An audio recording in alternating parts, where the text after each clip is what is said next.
Hi, thank you for coming back and seeing us at Esoteric Soul Teachings. We're so thrilled to be here. We've got a lot of interesting information, hopefully, that you will enjoy.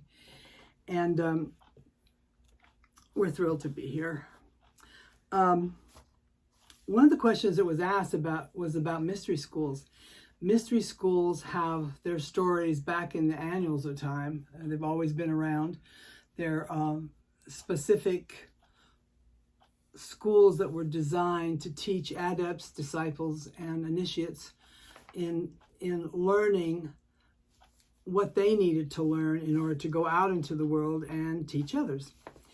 And so mystery schools are a very valuable part of the esoteric teachings.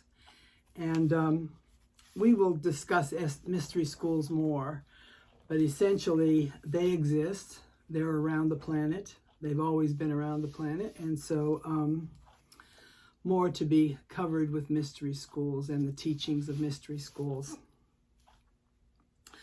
What we're going to do tonight is bring up a topic that is just buzzing everywhere, but also I've mentioned it in my prior YouTubes as well, and that is that we are essentially in an exciting time.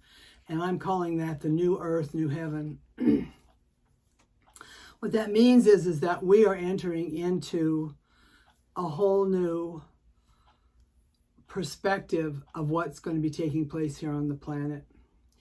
And we have a lot of signs to describe that, a lot of validations for the changes that are taking place right now. All we have to do is look around and see everyone going through immense changes, and part of those changes have to do with systems, authorities. Some of them have to do with a thrust for freedom, which we'll talk about in a minute. And so as we're looking at the new earth, new heaven, I want to describe something that is astrological, and I think it's probably very, very interesting, and that is that tomorrow, 2/22, which is February 22nd, Pluto, which is one of the major planets for transformation, is now making its return. After 246 years, it's returning to its original position in the heavens as it was in 1776, when we were signing the Declaration of Independence and when we were desperately looking for a new order of living here in the U.S., a freedom from what we saw as the tyranny of England, and all of the religious movement towards new freedom to worship the way we wanted to worship. So what that signaled at that time in 1776 at the Declaration of Independence was it signaled a time of freedom. It signaled a time of rebellion, definitely, and that all things that were no longer in service to us were being eliminated and changed. And so here we are again, as Pluto does its return to its original position since 1776. And what we're looking at again, I feel, a new way, a new earth, a new way of being. The whole idea of authority and what that looks like, the whole idea of freedom and what that looks like. And it's worldwide. It's not just in the U.S., but the U.S. is being signaled particularly because of the dates that occurred for us in July 4th, 1776. So I thought it might be interesting to describe a few of the attributes of this new earth. And you'll probably hear more about this from me, but I'm going to give you a few, and hopefully it's useful. One of the primary attributes of this new earth that we're moving into, and we are in it actually as we speak, is a new reality of being in the now, that really the now is the only reality, and that we are learning to function from the truth of what is in this moment. And that in looking to the future or the past, it only draws us to conflict and difficulties and struggle. It's not that we don't look into the future to a new beginning, but that we have to first embrace the now and the reality that exists right now. The other thing that comes forth is an appreciation for our bodies, the physicality, and the nurturing of these physical vehicles. It seems to be an emphasis on that right now, where we're all looking at what is health.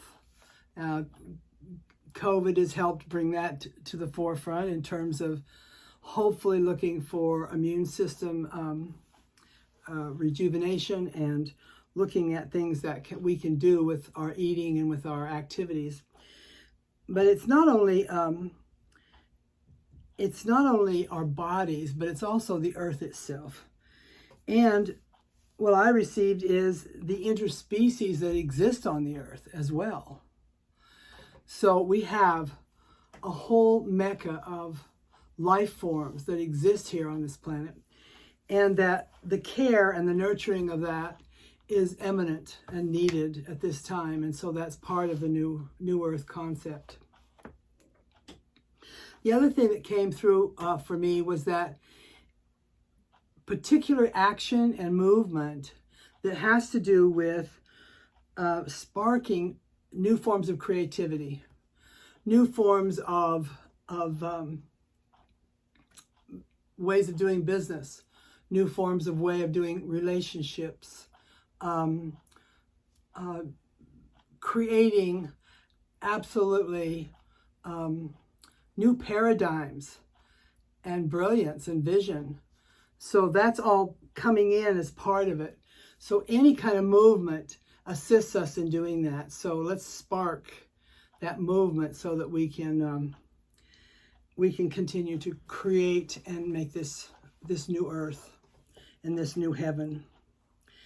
The other thing was a willingness to contribute. Now that's a vast topic. The willingness to contribute and share, and especially share with a type of kindness and compassion that we're growing into and we're needing on this planet, because that's where we're going. We're going to a new world that will have that energy of caring for others and the willingness to serve and the willingness to contribute. One of the things I'd like to do is I would like to draw us into a meditation today, into seeing if we can create what some of that might feel like. So if you'll be with me and take a nice big deep breath, and I'm going to do a relatively short meditation, but one that hopefully will give you a feel for what's taking place. So take a nice deep breath and begin by breathing into your nose and very slowly out through your mouth. Ground yourself into your feet. And as you're breathing, allow yourself to imagine a world where peace and cooperation and unity exists.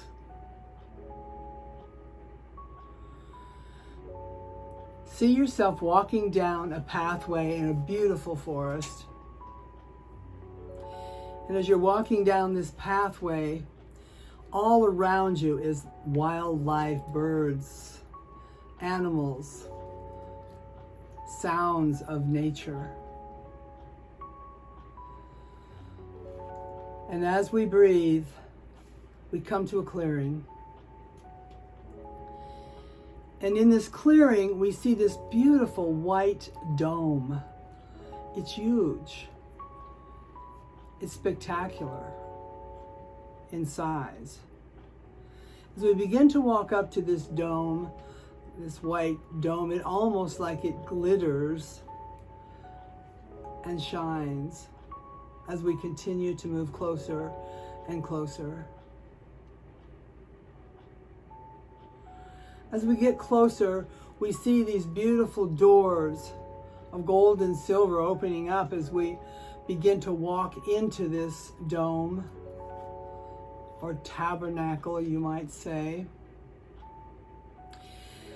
And as we look inside, what we see is people, children of all ages, humming and meditating.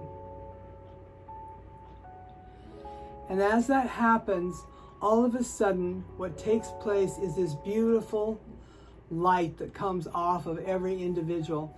It's a rather lavender violet flame that comes out of everyone. You can see it coming from the top of their head, their crown, as it's circling around the room, as the essence of the humming increases. Breathe and feel the resonance and the sound. Deep within your core, you feel your own energy centers beginning to move down your body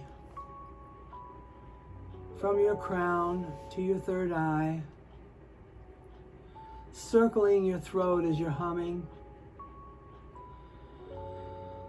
feeling the energy expanding in your heart as a deep sense of peace begins to move over you, and you know you are in the present moment, and in that moment in a place of peace. Continue to breathe as the energy moves down through your diaphragm into the region around your navel, breathing down into your lower pelvis and through your legs as you move that energy into the earth, and the earth itself makes the sound. It's a pulsing. It's a life pulse. It's the Om. It's the universal sound. You feel it deep within your ears and your body. It's not necessarily outside of you. It's more of an internal tone. And you breathe. And your body drops into a place of knowing that all is well. That in divine right order, all things are working toward this new place of being. This new reality of seeing that it's not necessary to fight or struggle. It's a place of deep silence and surrender. And as we take ourselves down all the way through our bodies and through the earth, we now allow that energy to move upwards now again, and up the body it goes, up the spine, and moving very gently up out the crown and into the heavens, into the atmosphere, into the cosmic knowing. In gratitude, we say thank you. Thank you for all that we are, all that we have. We're so grateful to be here at this most amazing time on this planet. With this blessing, we say, all men, all women. And so it is. Ooh, lovely. What I'm going to do now, if you will allow me to, I'm going to put a card out for each one of us, or one card for all of us, let's put it that way. This deck I'm using now is the Thoth deck, which is one of my favorites. And I thought it might be helpful to give us a keynote or some key phrases that may assist us right now. We are in the month of Pisces, which is a very spiritual time, and that we essentially need to be aware of the fact that where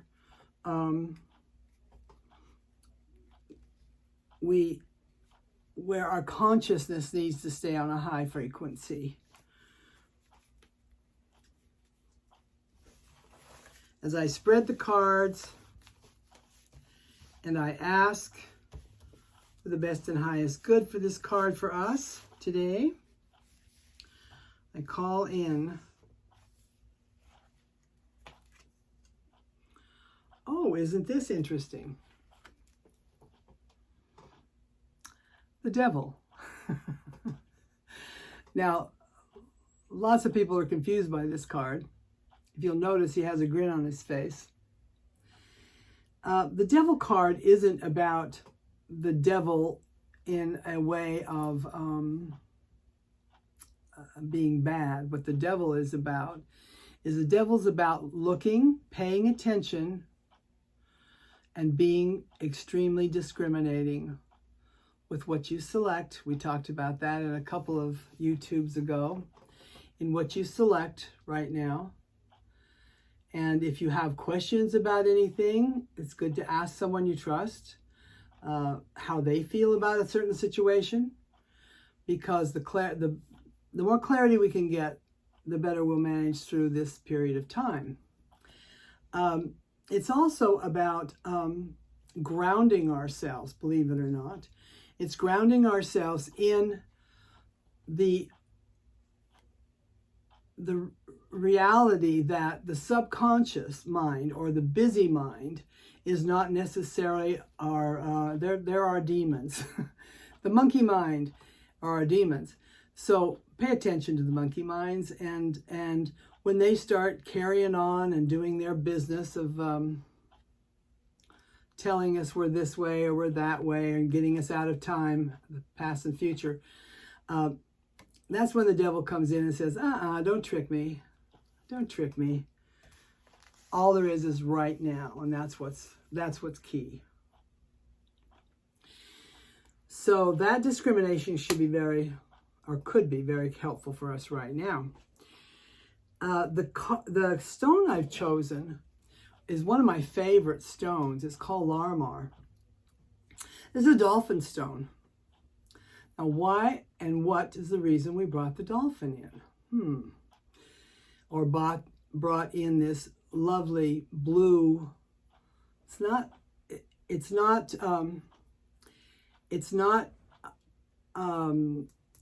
lucent.